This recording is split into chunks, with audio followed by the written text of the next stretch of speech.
Dios les bendiga una vez más a cada uno de mis hermanos que esta noche están aquí y a los que nos ven también a través de las redes. Vaya un saludo especial para cada uno de ustedes, mis hermanos. Es una bonita noche, fresca. El día de hoy ha sido maravilloso aquí en la ciudad. Permítanme estudiar con ustedes uno de los temas más importantes que hemos venido haciendo en estos días. Aunque todos los temas considero que han sido muy importantes y de mucha edificación, creo que este también tiene que ver mucho en esta noche. Para eso, yo quisiera que ustedes abran sus Biblias conmigo en el libro de Lucas, el capítulo 6. Voy a leer Lucas, el capítulo 6. Dice así el verso número 1. Aconteció en un día de reposo que pasando Jesús por los sembrados, sus discípulos arrancaban espigas y comían, restregándolas con sus manos. Y algunos de los fariseos le dijeron: ¿por qué hacéis lo que no es lícito hacer en el día de reposo? Paro aquí con esta pregunta. En el siglo que vamos a ubicar este texto está en el siglo I. Pongan mucha atención a lo que voy a decir. En los tiempos del siglo I, en el siglo I, habían por lo menos 5 principales creencias dentro de un mismo pueblo. Eso no sucede aquí, ¿verdad? En el pueblo judío, por lo menos existían 5 grupos que diferían el uno del otro en distintas creencias. Habían surgido, por un lado, después en la deportación de Babilonia, las escuelas rabínicas de los fariseos. Existían también los saduceos, los celotes, los esenios, los herodianos. Eran 5 grupos que tenían ideas distintas la una con la otra. Hasta aquí quiero que quede claro, todos ellos pertenecían a un solo pueblo, aunque dentro del mismo pueblo diferían en distintas creencias. Por lo tanto, yo quiero que ustedes sepan que el pueblo judío en el siglo I no tenía una unidad doctrinal, sino que diferían la una de la otra. Escuchen, había un grupo que se llamaban los fariseos. Yo sé que ustedes han leído mucho sobre los fariseos.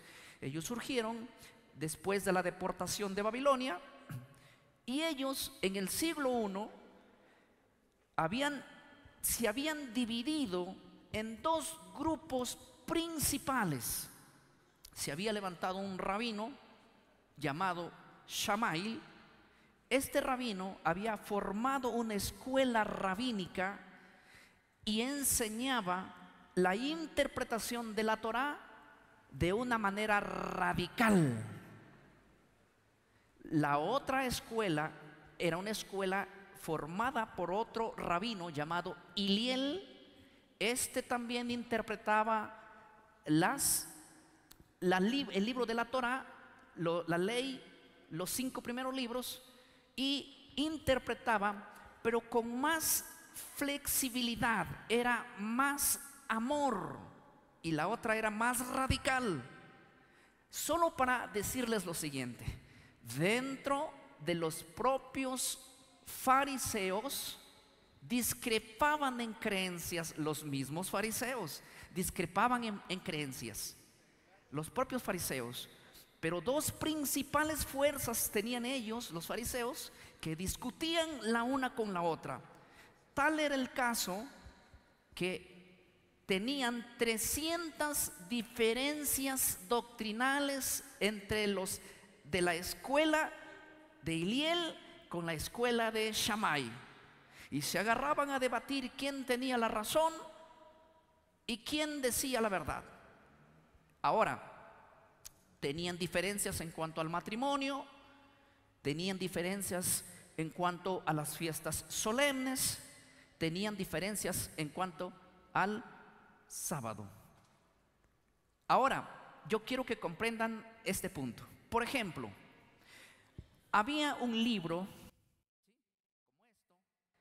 donde los rabinos habían colocado 39 principales prohibiciones que no se podía hacer en Shabbat, en el sábado, y lo habían colocado 39 prohibiciones principales y entre otras más. Tal manera que había 25 páginas de escritura de lo que no se podía hacer. Les voy a poner un ejemplo. La escuela de Shammai decía,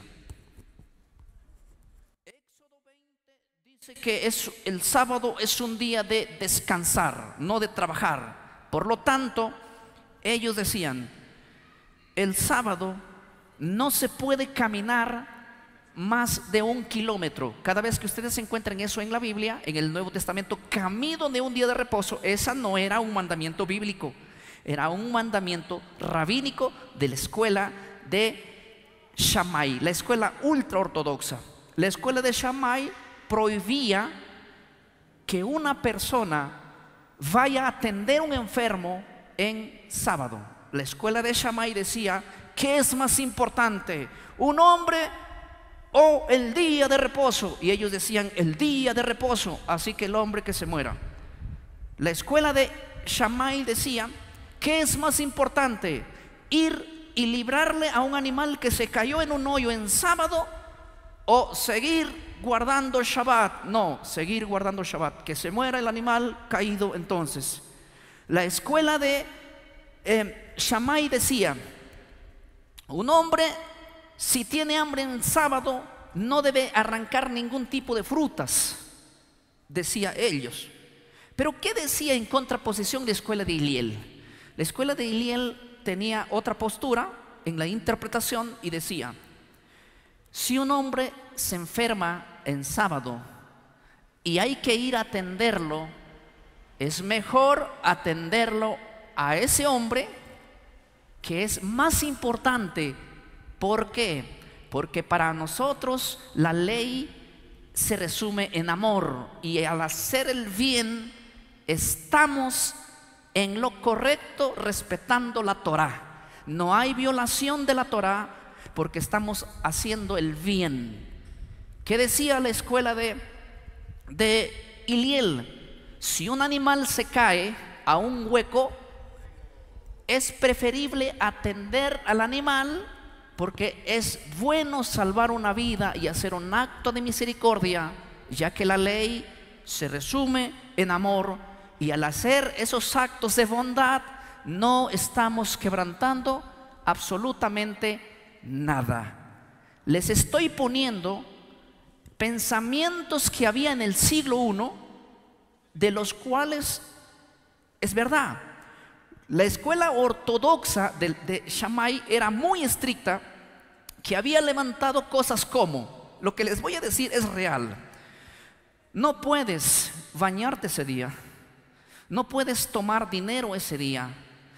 Si las mujeres cuelgan pendientes ese día, entre la semana se las tienen que quitar, porque el sábado no puedes llevar carga. Era tan estricto, ¿sí?, que al punto de que ese día, cuando una gallina ponía un huevo, no se comía. Es más, en esto no estoy seguro, pero muchos de ellos decían que esa gallina debería morir por hacer ese acto en sábado. Era tan estricto, tan estricto, tan estricto, que el propósito que Jesús, cuando Dios santificó el día, el propósito era un día de placer, un día de encontrarse con el Señor. Pero ellos habían convertido ese día en una carga tremenda, pesada, que habían hecho muchas reglas de mandamientos que no se puede hacer. Así que daba miedo que llegase el Shabbat, porque en vez de regocijarme con el Señor, había que andar cuidándome de qué y de qué no hacer. Les quiero decir cuál era el principio allí. El enemigo siempre estuvo atacando el Shabbat con el legalismo, mientras todos sabían. Escuchen, en el siglo I y para atrás, nadie discutía que el sábado no era el día del Señor. Y como nadie discutía que el sábado era el día del Señor, Satanás inventó cómo atacar el Shabbat, porque el propósito de él siempre ha sido atacar. Entonces le atacó con el legalismo, le atacó con la manera de cómo guardarlo estrictamente hasta el punto de que el día sea perdido en su íntegro, mandato original. Mientras todos están de acuerdo en ese pensamiento, vamos a meter el legalismo, y el legalismo hizo que ese día pierda su original mencionado en Génesis capítulo 2, que era un día de reposo delante del Señor, de respiración delante de Él, de agradecimiento y de regocijo. Había perdido todo sentido. No había debate entre si se debe o no se debe guardar. El debate era cómo se debía guardar. Y mientras 5 grupos diferían diferente el uno del otro, aparece Cristo, y Cristo agarra interpretaciones que a veces ya existían, y Él hace una interpretación viendo de todas esas posturas. A veces se inclinó hacia la postura de Hillel y a veces se inclinó hacia la postura de Shammai. ¿Sabes por qué?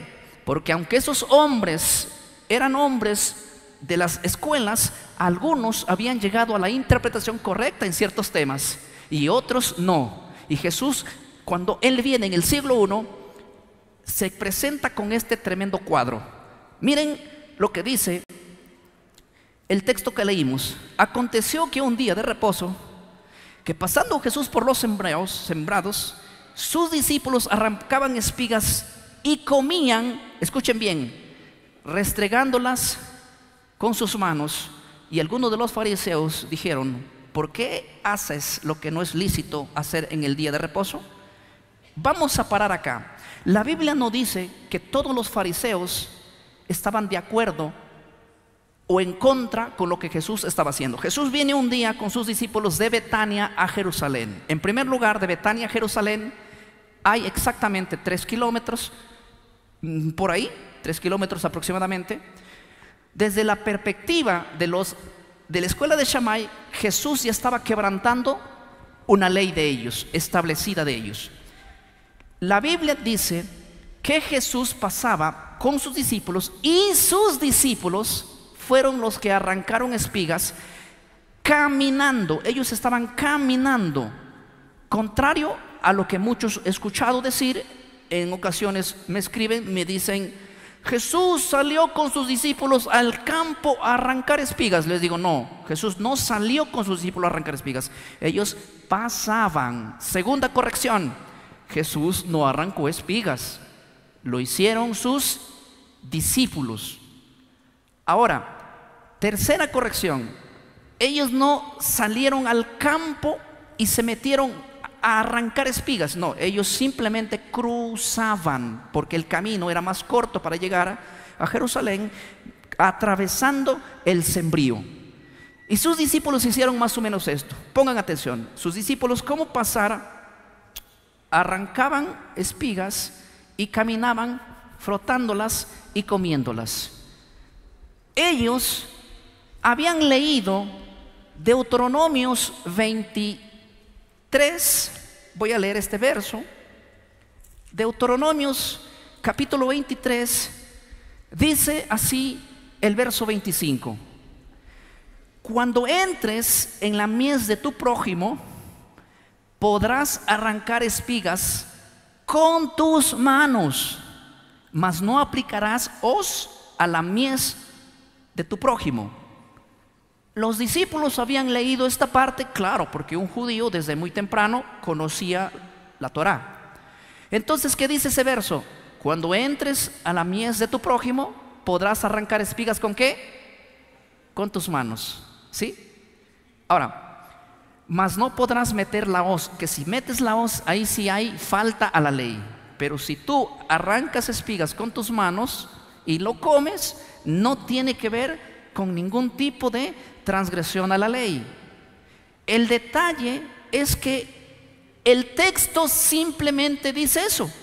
Dice: cuando entres a la mies de tu prójimo, arranca espigas con tus manos y cómelo. Eso fue lo que los discípulos hicieron.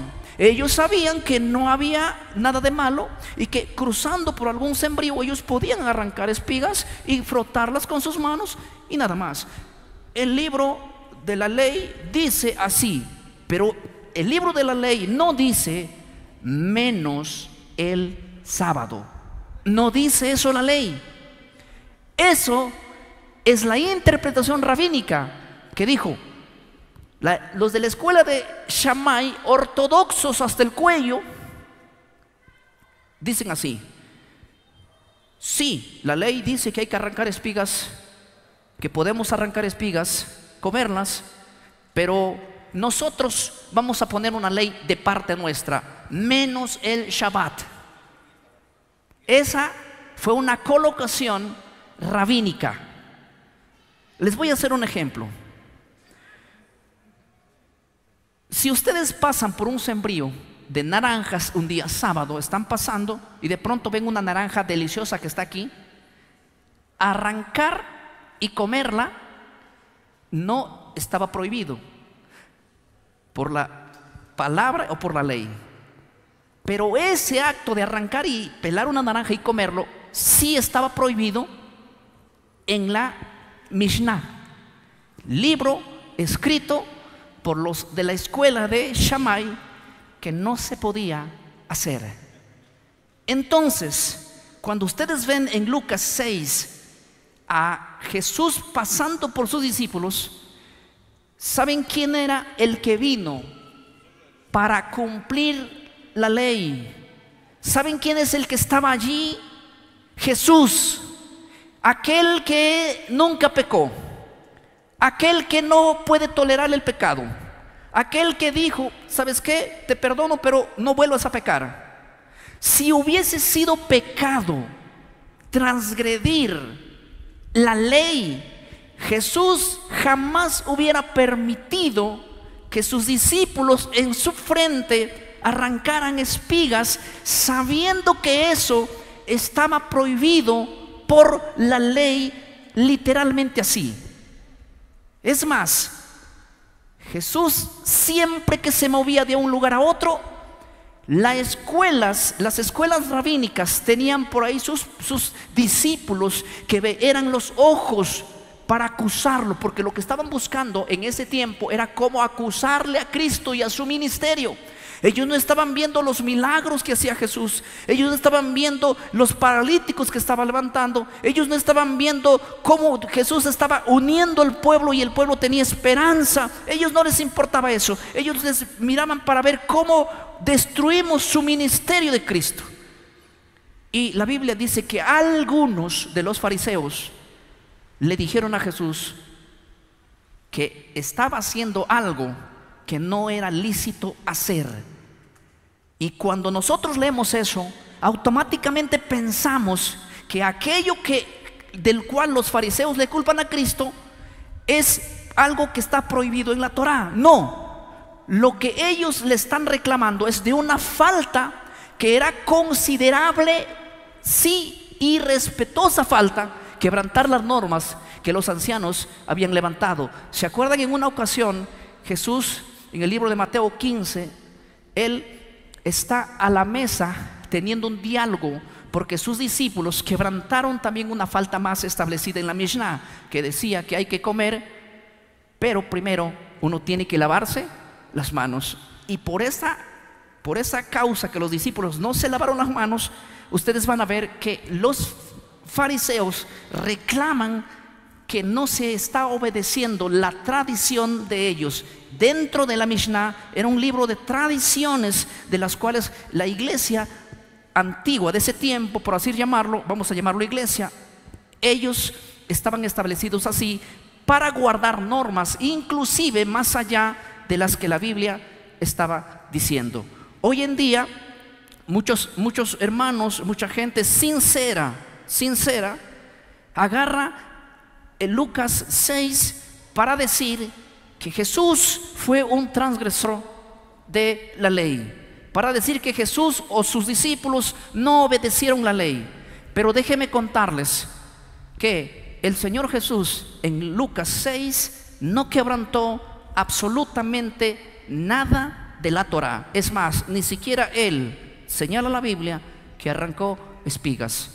Y tampoco creemos que Cristo se hizo el ciego o se tapó los ojos para no ver a sus discípulos que ellos estaban arrancando espigas, cosa que si hubiera estado prohibida por la Torá en ese día, Jesús hubiese sido cómplice del pecado, el cual Jesús no lo fue, más bien abogó por ellos, explicando que lo que ese acto estaba haciendo era justamente el acto que se planteaba en el siglo I del acto de misericordia. Y les voy a explicar por qué. ¿Saben por qué la Biblia aquí dice: y algunos de los fariseos le dijeron a Cristo que estaba mal? ¿Por qué? Porque les voy a decir esto: la escuela de Hillel no acusaba a una persona por arrancar espigas en el día sábado.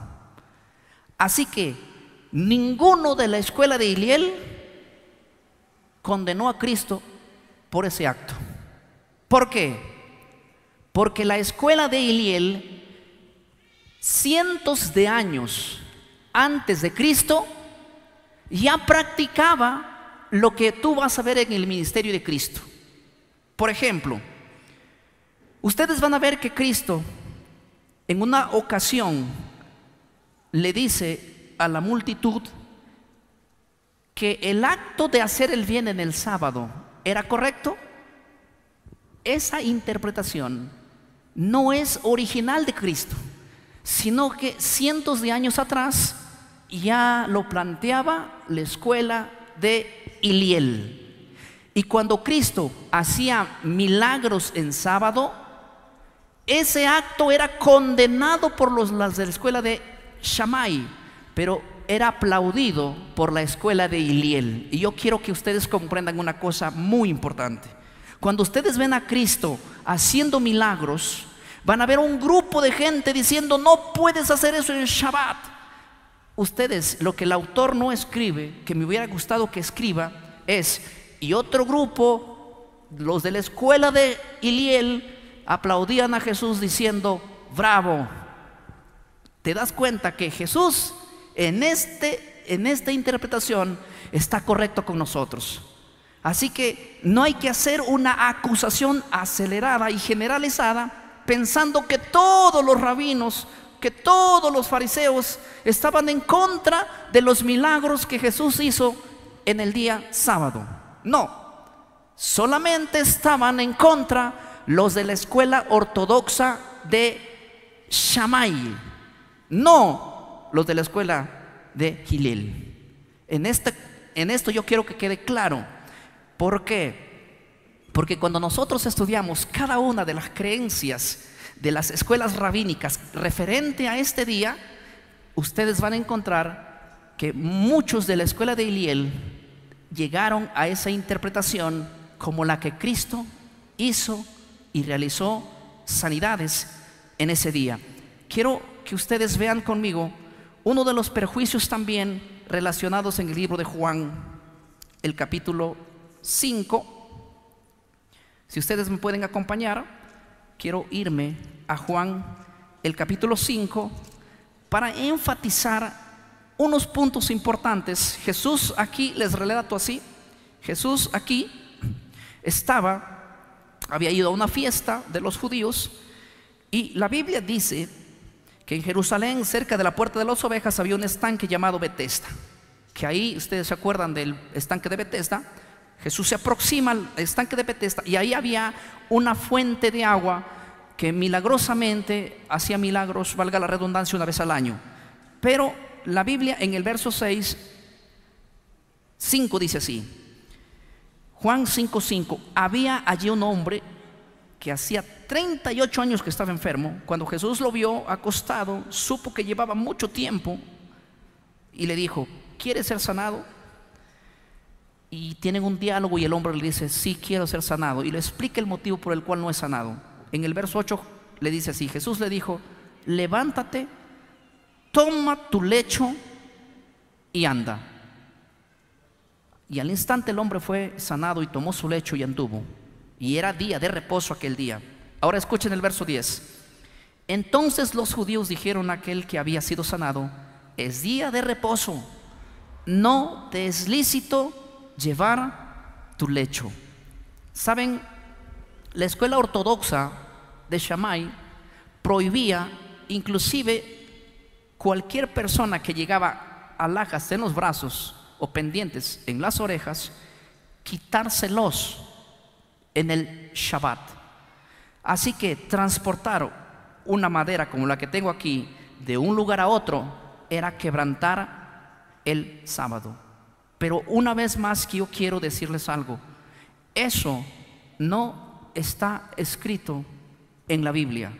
Eso es una tradición de la escuela ortodoxa de ellos.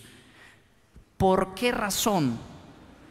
Porque si fuese prohibido eso en la Biblia, Jesús, escuchen bien, nunca jamás en todo el ministerio de Cristo instó a una persona a pecar. Escuchen bien, ¿quién es el que le dijo al paralítico: toma tu camilla y vete a tu casa? ¿Quién fue el que dijo eso? Cristo. Si hay un texto en la Biblia que prohíba levantar su camilla en sábado, Jesús nunca hubiese pronunciado esas palabras, porque no creo a Cristo pronunciando palabras de hacerle violar la ley establecida a alguien que acababa de ser liberado de las manos y de la atadura del enemigo. El que le dijo: toma tu camilla y vete a tu casa, es Cristo.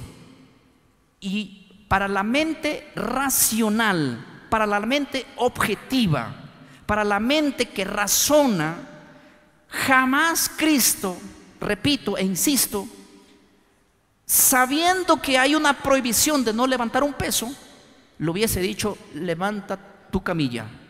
En otras palabras, si hay una transgresión de la ley en el sábado, ¿qué es lo que la propia ley decía que hay que hacer al transgresor? Teníamos que apedrearlo. Si en la ley hay una prohibición para violar el sábado levantando un peso, ese hombre hubiese sido apedreado. En otras palabras, Cristo le hubiese estado condenando a la muerte por el acto que él mismo, o sea Jesús, lo está diciendo que haga. Ahora yo quiero que ustedes comprendan que la única manera por qué Jesús le dijo a este hombre: toma tu camilla y vete a tu casa, fue para que intencionalmente quebrantase la ley establecida y escrita en la tradición de ellos. Lo que Jesús provocaba con eso era una cosa: dejen de poner reglas que nacieron en sus concilios, dejen de obedecer leyes que ustedes mismos inventaron, quítense todo tipo de ataduras de las cuales ese día nunca Dios, ni la Biblia, ni el mandamiento estableció. En otras palabras, Él vino para restaurar originalmente la manera como guardar el sábado. Y el sábado tenía dos mandamientos principales. Cuando ustedes van a Éxodo 20 y a Levítico 23, los dos mandamientos principales que tenía ese día era que era un día de descanso y de regocijo en Dios. No digo que los otros días no se regocijaban, no digo que los otros días no buscaban a Dios, pero ese día era un día de respirar y encontrar alivio, aún mejor cuando no hay preocupación de andar en el negocio, ni en el trabajo, ni en la agricultura, ni en la ganadería. Era el propósito del Señor querer hacer un día especial con su pueblo. Por lo tanto, el sentido original en el siglo I estaba tan perdido que se compara con las mismas cualidades del tiempo de hoy. Hoy en día el enemigo ha atacado de una manera diferente a este día.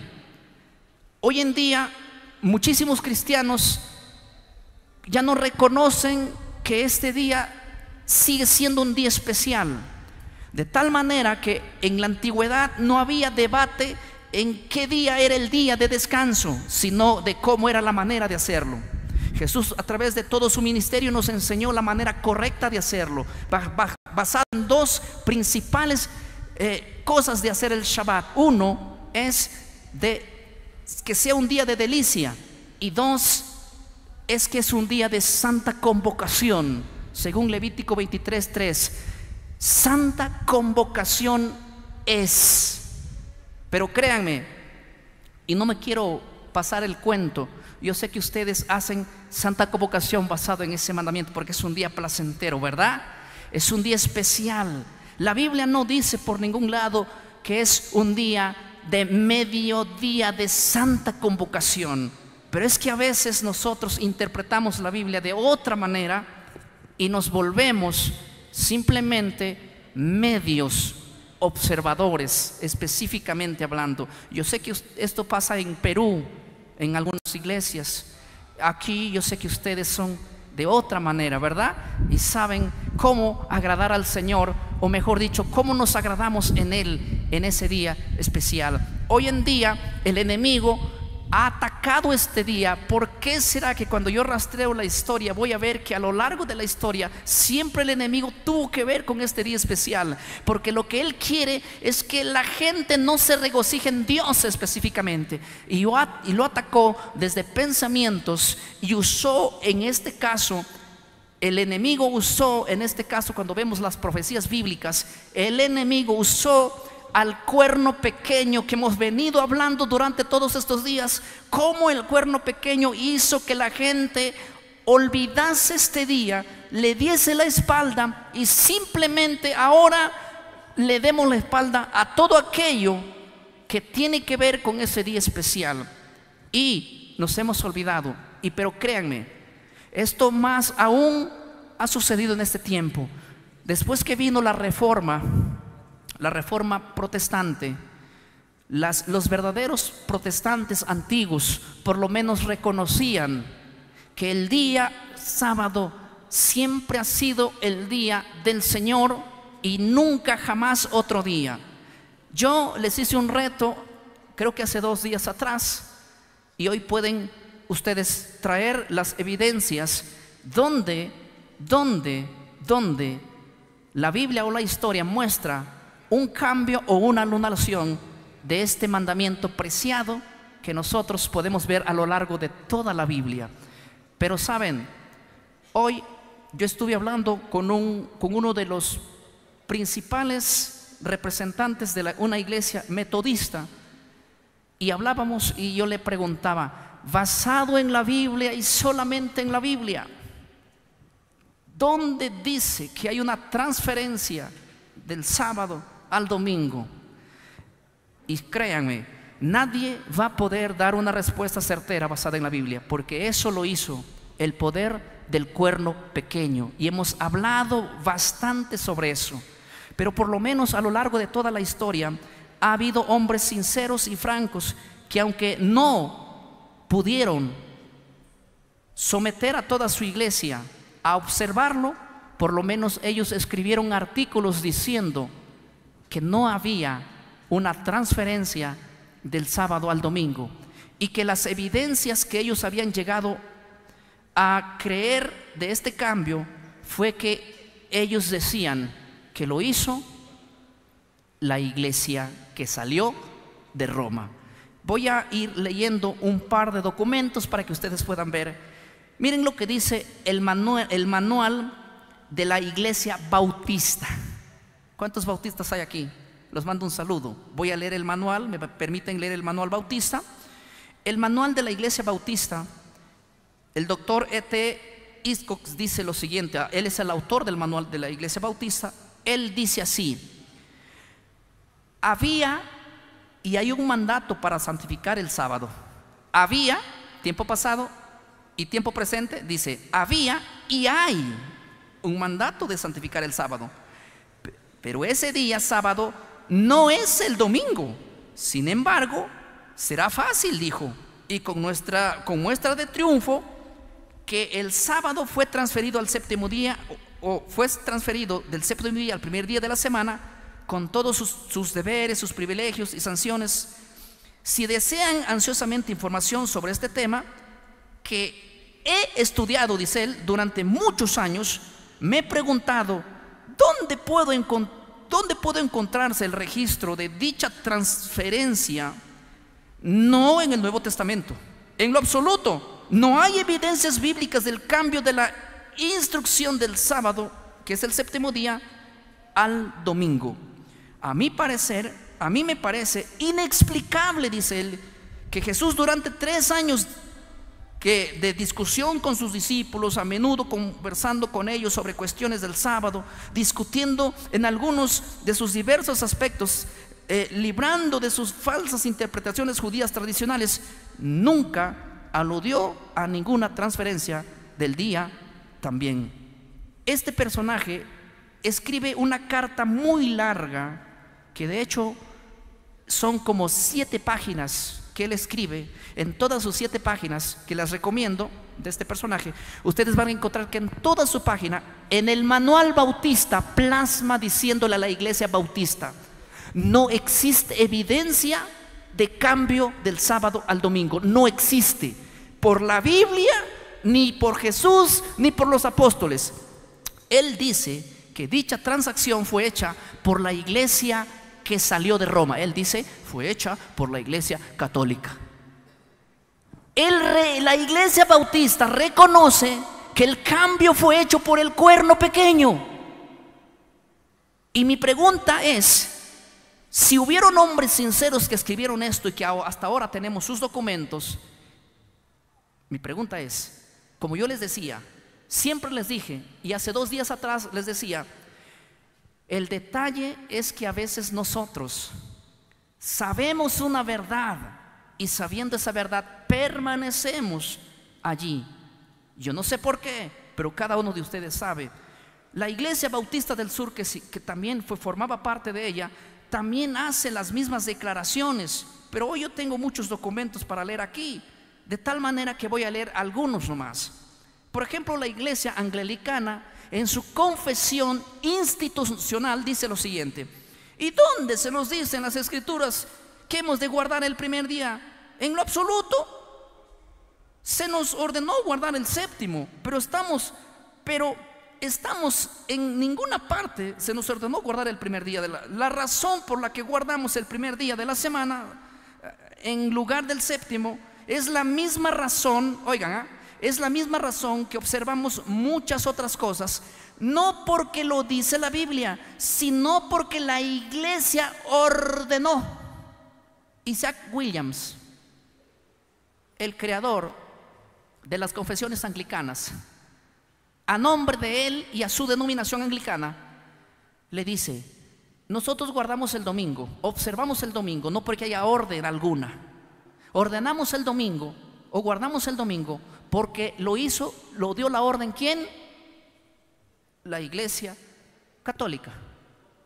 O sea, las denominaciones principales del mundo reconocen que el cambio lo hizo el cuerno pequeño, el sistema. Y no hablo aquí de los miembros de la Iglesia Católica, que sinceramente yo respeto y aplaudo porque hay mucha gente sincera allí, pero ellos tienen que saber que el que hizo la transacción indiscutiblemente fue la iglesia que salió de Roma. No existe otra. Tengo aquí una lista de eruditos de todos los siglos, desde el siglo 14, 15, 16, reconociendo lo mismo. Padres de la iglesia desde el 3er o 4er siglo. Pero quisiera leer solamente algunos. La iglesia episcopal, en sus declaraciones denominacionales, dice así: Philips Carrington dice lo siguiente: hemos hecho el cambio del séptimo día al primer día, del sábado al domingo, en la autoridad de la única Santa Católica Apostólica Iglesia de Cristo. El mandamiento de la Biblia dice que el séptimo día lo descansarás. Ese es el sábado. En ninguna parte de la Biblia se establece que la adoración debe hacerse el domingo. Y él dice que la única que lo hizo es la Santa Católica Apostólica y Romana. Y créanme, les vuelvo a insistir, no existe en la autoridad bíblica, cristológica, apostólica ese cambio. Y no existe ningún poder en la tierra, ningún país en la tierra que se haya atrevido a hacer este cambio. Pero sí existen evidencias históricas y bíblicas que el que lo tenía que hacer iba a ser el poder que salía después de la caída de Roma. Y el poder que salió de Roma tiene nombre y apellido. He aquí muchas confesiones de distintas posturas o de distintas religiones, aunque discrepan en ideas, llegan a una conclusión: el cambio lo hizo la iglesia que salió de Roma. Punto. No hay debate en eso. No existe debate en eso. Y yo quiero leer aquí las confesiones de la iglesia luterana. ¿Cuántos luteranos hay aquí? Miren lo que dice en la confesión, en la página número 28, dice lo siguiente: la observancia del día del Señor, domingo, no se basa en el mandato de Dios, qué sinceridad de estos muchachos, sino en la autoridad de la iglesia. Esto está escrito en la confesión de la fe agustiniana. Ellos, o sea, la iglesia católica, alegan que el sábado se cambió al domingo, día del Señor, contrario al decálogo, tal y como aparece, ni tampoco hay algún ejemplo más precioso que el cambio del día de reposo. Magno, dicen el poder, no se hizo más sino con el poder de la Santa Iglesia Católica. Yo puedo terminar leyendo hoy toda una saga de documentos que tengo aquí de la iglesia, de todas las iglesias, pero permítanme terminar con las declaraciones de la iglesia metodista. ¿Cuántos metodistas hay aquí? Hoy estaba conversando con un importante representante de la iglesia metodista y él se acabó de enterar de que habían documentos que la propia iglesia metodista afirma que se guarda hoy el domingo, aceptando la tradición de los padres de la iglesia y de la iglesia católica, sin registro bíblico alguno encontrado jamás. No hay eso. Miren lo que dice aquí uno de los fundadores de la iglesia metodista, respetable hasta el día de hoy, llamado John Wesley. Él escribe así y dice: esta acta de los decretos que había contra nosotros, que nos era contraria, quitándola en medio y clavándola en la cruz, y cita Colosenses 2:14, dice: pero la ley moral contenida en los 10 mandamientos y ejecutada por los profetas, él no la quitó. La ley moral se encuentra en una función completamente distinta de la ley ceremonial o la ley ritual. John Wesley, años antes de que exista la iglesia adventista, decía que hay ley moral y ley ceremonial, y que la ley moral fue clavada, o ceremonial fue clavada, y la ley moral es vigente. Esto lo digo para que cuando yo a veces hablo de la ley moral o la ley ceremonial, a mí me dicen: ese pensamiento es de la iglesia adventista. No, ellos no se inventaron nada. De hecho, la diferencia entre ley moral y ley ceremonial proviene desde el siglo II. Tenemos mucha evidencia de los patrística que así llegaban a esas conclusiones. Y miren lo que dice John Wesley. Dice así: a ver, cada parte de esta ley, o sea, refiriéndose a la ley moral, debe ser aplicada a toda la humanidad, en todas las edades. ¿Qué decía John Wesley? Ningún cristiano está exento de la obediencia de los mandamientos que se llaman morales. El sábado fue hecho para el hombre, sigue diciendo, no para los hebreos, sino para todos los hombres. La razón por la cual observamos el primer día en lugar del séptimo no se basa en ningún precepto positivo. Uno buscará en las escrituras en vano la autoridad para modificar el séptimo día al primero. Los primeros cristianos comenzaron a adorar el primer día de la semana basados en la resurrección de Cristo, pero no encontramos rastro alguno de la transferencia del sábado al domingo en las sagradas escrituras. Atentamente, John Wesley, fundador de la iglesia metodista. Pero hoy en día la iglesia metodista ha llegado a conclusiones distintas y han cambiado toda la estructura de lo que al principio sus fundadores lo decían. Yo puedo seguir leyendo muchos documentos históricos, pero la conclusión va a ser lo mismo. Es esta. Termino con esta. Termino diciendo esto. En las Sagradas Escrituras, siempre es que es la fuente de autoridad, sobre todo para nosotros. Para nosotros los cristianos bíblicos, las Sagradas Escrituras es la única fuente de autoridad. Ni la tradición ni los concilios van por encima de lo que se diga. Y recordemos, hermanos, que el propósito especial de la observancia de este día es tener una comunión más íntima con Dios. El enemigo no le va a gustar eso, ni tampoco le va a gustar que la gente reconozca al Dios como el creador.